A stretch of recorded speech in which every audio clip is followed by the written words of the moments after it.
Hey guys, it's that Dividend guy coming at you with pretty much a market update real quick. I've been looking a lot into a lot of the headlines, and this company keeps coming up, SVB Financial Group. So apparently what happened is this bank took out loans at 1 to 2% because remember loans or like rates were lower, and then they jumped up to 5% because they were worried about a recession and the government's trying to stop, a huge collapse essentially, right? And try to stimulate the economy. That makes sense. But this bank took out a bunch of loans at a low interest rate, which means that now that they're higher, they're losing money on those because they locked in those rates at 1 to 2%. So now this bank's liquidity is going way down. So I saw a chart of just a bunch of banks, as in like JP Morgan, Citi, Bank of America, US Bank, TD, Wells Fargo, like all the major banks, even Ally. Um, and they were okay. So their debt to so technically they're it's called losses.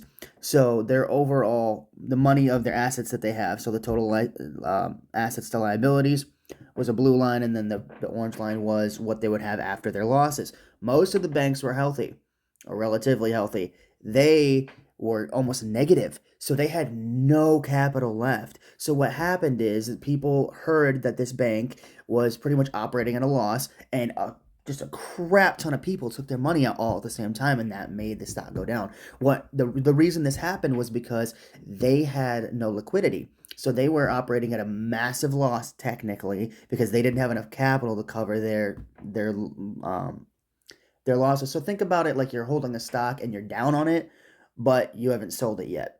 So they lost a bunch of money on the books.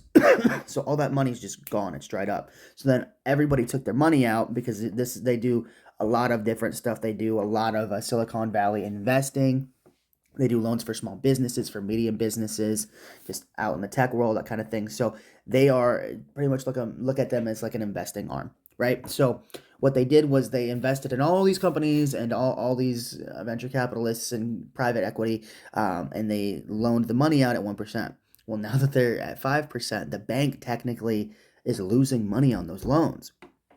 So what happened is they went under capital, or like under what the rating agencies like to see for liquidity. And so the rating agency said, if you don't get your overall, like your deposits up, or your bank, the money that you have in your bank up compared to your losses, we're shutting you down. And when that happened, everybody pulled out of the bank. So they said, we want our money. Well, then the Fed froze this bank.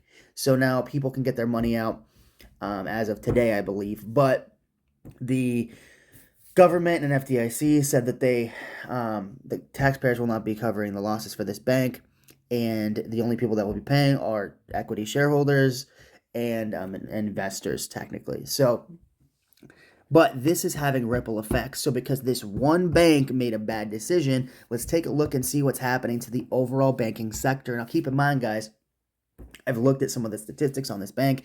They did a really shitty job of handing out loans because, like I said, they locked in at 2%.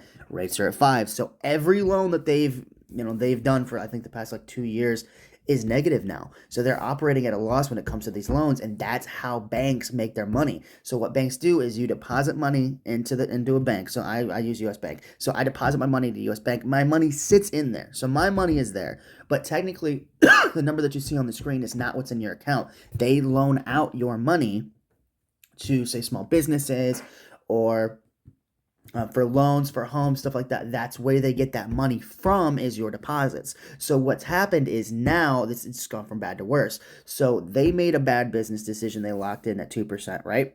So they lock in at 2%, rates go up to 5, and then Moody's, or the rating agencies, say that, hey, you don't have enough liquidity to cover these rates or these loans that you've been putting out. So we're gonna lower your credit rating. Then people pulled out because it's like, oh shit, this bank doesn't have enough money to cover what it's, to function. Essentially, they're operating at a loss. So all these people took their money out.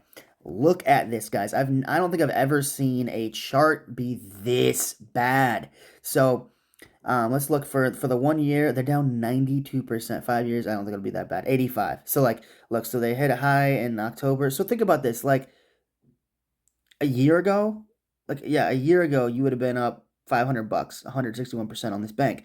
But Like, look at this now. So in the past year, you're down 92%. 3 month mark, you're down 83%. Look at that, like, nasty drop. 1 month, you're down 87%. 1 week, you're down 85%. And just today, look at this, guys, $66 down. 62%. Here's the thing. If you see this at the top of the stock, some stock exchanges, not Robinhood, have temporarily halted trading on SIVB. That means that there has been a crater. That's a meteoric drop, guys. So look at this. It was a month ago, this stock was worth 282. Because of everything that's happened, it's dropped now 87% in a month. So obviously, shareholders are being punished. They're getting slammed for this. But the big overarching issue now is this one bank did these loans at 2%, and they didn't have the liquidity to match that. As in, they overextended. They didn't have enough capital to cover their losses, or they technically do, but they're operating at a massive loss compared to what they should be at. So let's take a look and see what happened to some of the bigger banks. Because here, I'll go with First Republic first. So this is a smaller bank. They're down $48. They didn't make these loans. Like, they didn't make those business decisions, but they're down. Pacific Western, they as well are down 17%. This is a really small bank. But look, at the $28, it's got a market cap of, I think, like, 1.2 billion. FRC has 6 billion. So this is a bank that's 6 times bigger. Look at that. 59%. PACW down 62%. And again, look at on both of these banks, the stocks recently experienced elevated volatility. So because of this one bank, all these banks are getting slammed. Pac Western down 62%. US Bank, this is where I bank at. Look at this. Past month down 24%. That's when this shit started hitting the fan. So US Bank is down 24%. Wells Fargo down 19%. Bank of America down 14% in the past week, 19% in the month. M&T Bank, this is another big one. Buffett's actually owned most of these, but M&T, he spoke really well about in past annual meetings. And honestly, on the chart, from what I saw, I think J.P. Morgan was the best, but M&T, out of the like mid to smaller range banks, I mean, it's a $21 billion bank, but comparatively to, say, let's look at J.P. Morgan, they're like 100. Yep. Well, they're $300. They're almost $4. But you look at M&T Bank's down 33%. J.P. Morgan down, not as bad, but they're bigger. So, but still $11, 7% in a month. So look, guys, this is the crazy thing. It's because of one bank. So think of this just like COVID, like when we didn't have toilet paper, everybody went out and bought toilet paper and water, and they thought it was the end of the world, right? That's what's happening with banks. One bank did a bad business decision, and the government had to come together with the FDIC and say, look, this is not a crisis. This is one bank. But this is the thing. When one bank fails, it affects every bank. Like, look at even JP Morgan Chase. It's not as bad, but this is the biggest, this is the behemoth. This is the American bank. Like, this is the biggest bank, one of the biggest banks of America, has one of the biggest assets under management. They're down 7%. M&T down 33%. Bank of America, another huge bank here in America, almost 20%, $7. Wells Fargo, which, I mean, they've had their own issues, but down 20%. Then US Bank down 10, I think it was like another 25%. PACW, look at this, 16%, 62%. FRC down 75%. Then SVB, this one's so nasty, guys. Look at that, 85 to 90%. This was a 500, well, at one point, it was like a $500 stock.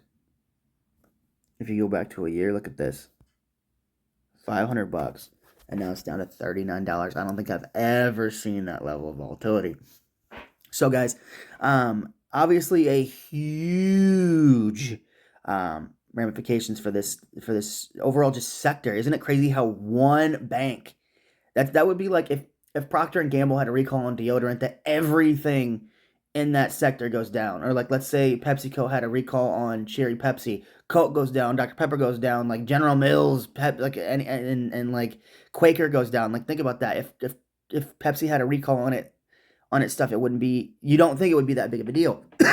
Like, this is insane.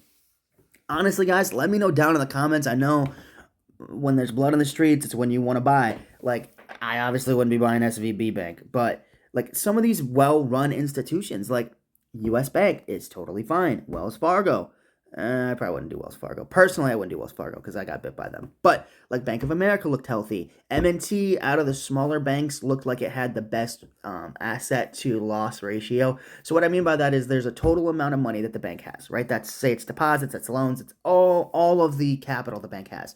And then the chart that I looked at showed their losses, isn't what they did, what this bank SVIB did, or SIVB, sorry, did wrong, is they loaned out too much money at a too low of an interest rate to make anything back. So they're underwater on their loans. But not every bank, see, so it's like Buffett said, not every bank is the same. So there's more bankers than there are banks. But you want somebody running the institution that knows what they're doing. So like this one bank is down 62%, right?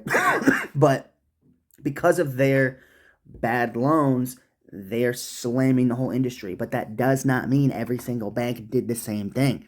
So if you look at on an individual basis how the banks are doing, this one bank is slamming all these smaller banks because of what they did. So everything in the sector is getting slammed because one bank did a bad business. Technically, they did a bad business deal. But like the one that I looked at, I mean, I'm probably not going to jump into a bank, obviously, because I'm looking at Visa. But this is the time, guys, to be buying it. So one bank technically failed. The government owns it now. Technically, they took it over because they want to rebalance technically the bank and make it, I mean, operable again. It's operating at a loss right now. They want to pretty much wipe it as a clean slate and kind of restart is what it sounds like. But I'll do more coverage on it as news comes out.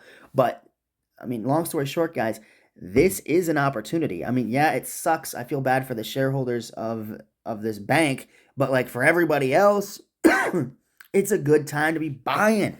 So if you said, you had to buy a bank, honestly, I think the best overall run bank, especially when it comes to assets to losses, JP Morgan Chase. But honestly, I think M&T would be a phenomenal deal. I mean, even look at this, even Bank of America or like Wells Fargo. Look at Wells Fargo, was it like $50 like a week ago? It's down to 38. And then US Bank, I know had a huge drop to $17 $17. So look, it's a $17 premium that you're getting on that, or a 17% premium you're getting on that. So just so many deals, guys, in the banking sector. So guys, remember that it's one bank. It's not every single bank in this sector. So any bank that is unjustifiably being slammed for this, just like the cruise stocks, just like the casinos when COVID hit, just like the toilet paper stocks, this is an opportunity. Now myself, I'm not jumping in because honestly, I've done a decent amount of research on banks, but it's just not a sector that I feel comfortable in. But if you are comfortable in this sector, this is the time to buy. You have a fucking crazy good opportunity here. So, guys, let me know what you're doing with your bank stocks down below. Personally, I don't own any. If I had like a gun to my head and you told me I had to put money into a bank, if I had to put everything into a bank, I'd obviously pick JP Morgan because they're the biggest. And I think I like Jamie Dimon, and I like the way that they run their bank. But M&T is a very close second for me. Honestly, just because I got burned on Wells Fargo, I will not be jumping in. But guys, good luck to anybody that's been in the banking sector. But keep in mind, this is a cost-down averaging opportunity.